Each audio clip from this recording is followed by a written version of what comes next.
Sheet bend. So bago ang lahat, meron akong katanungan. Bakit nagalit si Square Nut kay sheet bend?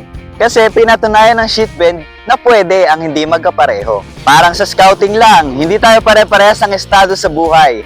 Pero kaya nating magkita at magkaisa. Ang sheet bend ay kabilang rin sa pamilya ng joining knots. Ang layunin ng sheet bend ay pagdugtong-dugtungin o pagdikit-dikitin ang dalawang lubid o tali na magkaiba ang kapal.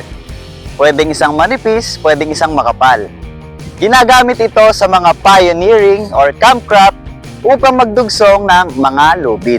So paano nga ba siya gawin? Ganito. Para naman sa sheet bend ay kakailanganin natin ng dalawang lubid o tali.